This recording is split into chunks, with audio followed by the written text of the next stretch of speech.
Hello, today is Friday, February 28th, 2025. I'm Tony Mangino from TC2, and this is Staying Connected. The complexity and number of ICT-related invoices continues to increase exponentially. Enterprises are migrating to multi-platform, multi-vendor services, cloud-based solutions with rates that are unclear or unchecked, and away from the one-throat-to-choke approach to ICT. Unfortunately, that means a myriad of billing policies, invoices, obligations, differing surcharges and fees and vendors, as well as complex contracts and pricing schedules. It's really hard to wrap one's head around the complexity of network service contracts and billing. I'm joined today on Staying Connected by my colleagues Teresa Knudsen and Frank Zagrodnik to cover more on this topic. Teresa and Frank, welcome back. So Frank, let's start with you. What do you make of all this? Hey, Tony, it's great to be back. So it's interesting that when you look at the polls on top issues that CFOs face, 2 of the top 5 are increasing costs and enterprise data quality. Of course, there's AI strategy, regulatory and political concerns, but cost control and data management are fundamental. So leaders are being tasked with balancing growth while cutting costs. This puts increased pressure on finance departments and a greater emphasis on data skills and digital transformation to achieve these goals. As it relates to TEMs, you need more out of your TEM. They can't simply be an added cost and an extension of your AP department. That doesn't cut it. They need to deliver value. So before highlighting some of the expanding roles of TEMs, organizational alignment is fundamental in your success. Take inventory of who's interacting with your TEM. Are you internally aligned? For example, finance, your business units, IT, and procurement. Too often we see where the left hand isn't talking to the right hand. Sure, it sounds boring and basic, but it really drives efficiency and eliminates missteps. Thanks, Frank. Teresa, what are you seeing in your work?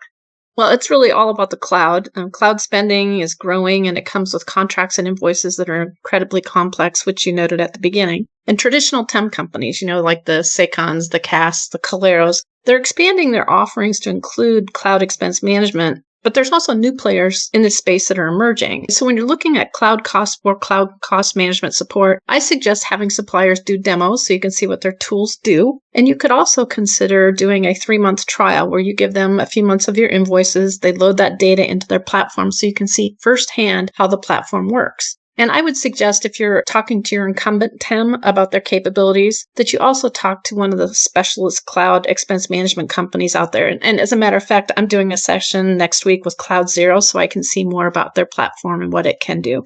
How about you, Frank? What do you see trending in this space?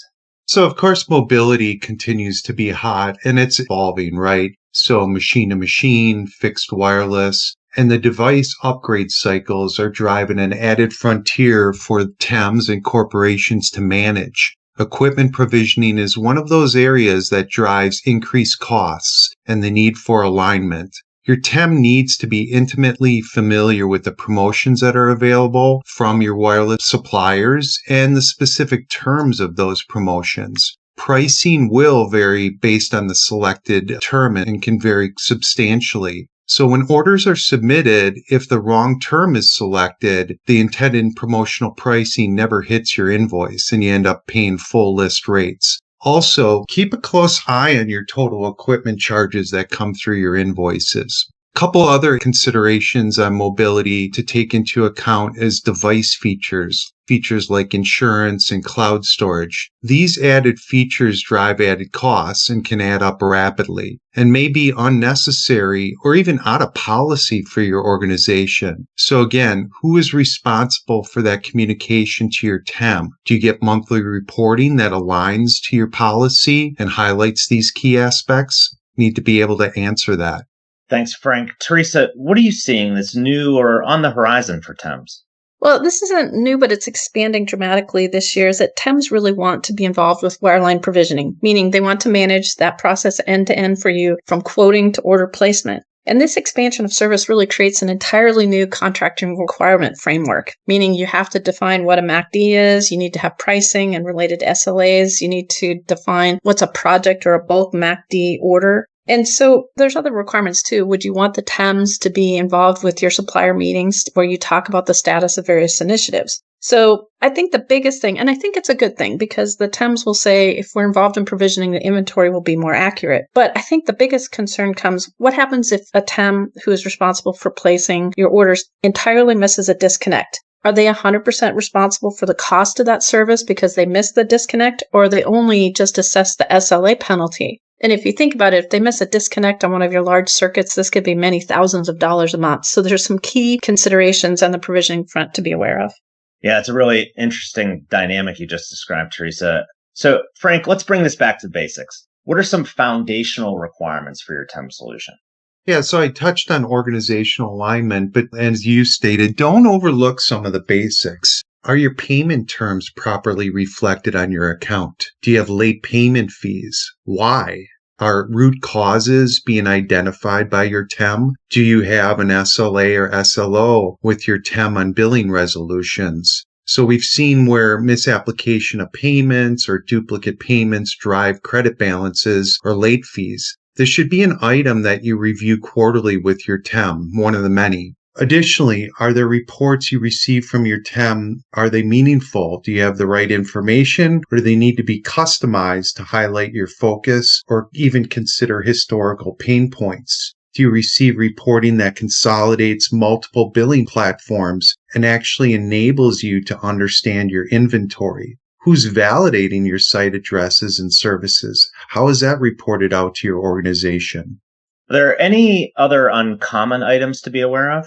Well, this one is probably the least interesting of our topics, but it's really related to taxes. So TEM suppliers are not tax experts. So if you have a complex environment, such as being a tax-exempt entity, there are some things that you should look out for and things that likely a TEM will miss. I have one tax-exempt client who had this experience. The TEM actually missed that suppliers were assessing state and local taxes on network services, and we were brought in to look for cost savings, and the first thing I said was, why are you paying state and local taxes when you're tax-exempt? And so this correction resulted in really large credits from the suppliers and significant go-forward savings. So just be aware of your tax situation.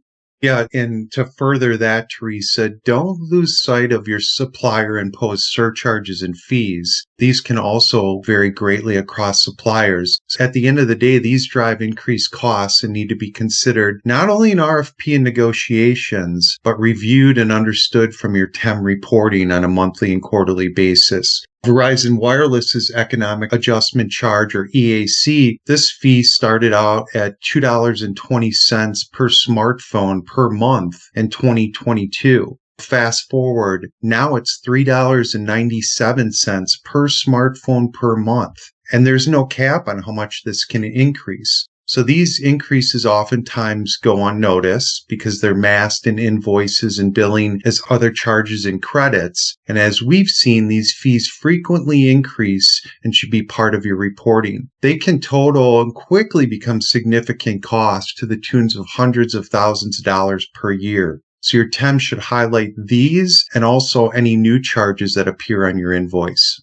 Teresa, what can an enterprise do to make some meaningful improvements with their TEM providers? Well, at TC2, we actually offer two key services for clients who use TEM services. The first one we call a TEM health check review. We come in, we review your TEM contract, we look at the TEM portal, we look at the inventory and reporting, and we give you a readout as to how the TEM provider is performing. And the output of this TEM health check can be used to create a service improvement plan. The second is what I call a contract compliance and optimization review, which is really a forensic audit behind your TEM to see if they're missing anything. And in addition to potential cost savings from the audit, we coordinate with your TEM to close gaps in their processes and look at the root cause for why they missed something so that that gap is closed in the future. But basically, both of these projects will deliver savings to you and drive operational efficiencies. Well, thanks very much, Teresa and Frank. Great discussion today. And if you'd like to learn more about how to get the most value out of your TEM relationship, or if you'd like to discuss other ICT needs with Teresa, Frank, me, or any of our LB3 and TC2 colleagues, please give us a call or shoot us an email. You can also stay current by subscribing to Staying Connected, by checking out our websites, and by following us on LinkedIn.